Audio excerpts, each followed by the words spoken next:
Pernah nggak membayangkan bahwa Surya itu akan ada di tahap berdiri di atas panggung menerima 3 awards atau penghargaan di Rochester Institute of Technology?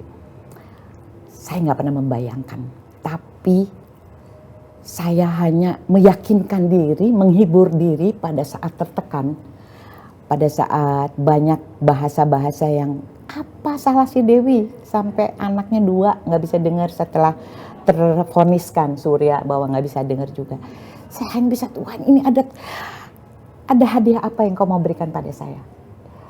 Dan saya menghibur diri dengan saya bersumpah anak ini harus jadi anak yang mengagumkan. Anak ini harus menjadi anak yang akan membawa derajat buat saya. Bayangkan secara fakta ya, kita kan ngelihat fakta. Orang kan selalu lebih percaya pada mata. Apa yang dilihat dan apa yang didengar. Ternyata itu bisa menipu semua. Jadi saya hanya bilang, Tuhan tolong.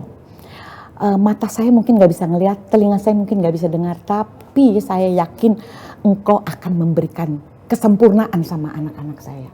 Tiap orang gak ada yang sempurna. Kalaupun kelihatan sempurna, mungkin ada titik hitam di dalam batinnya, di dalam jiwanya. Kamu gak dikasih kesempatan mendengar orang-orang yang bicara buruk.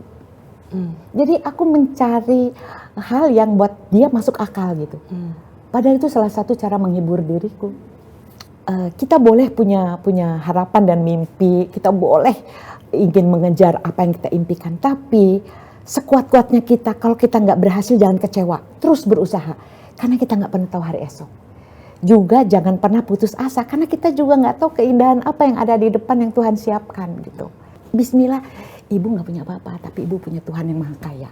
Bahasaku gitu.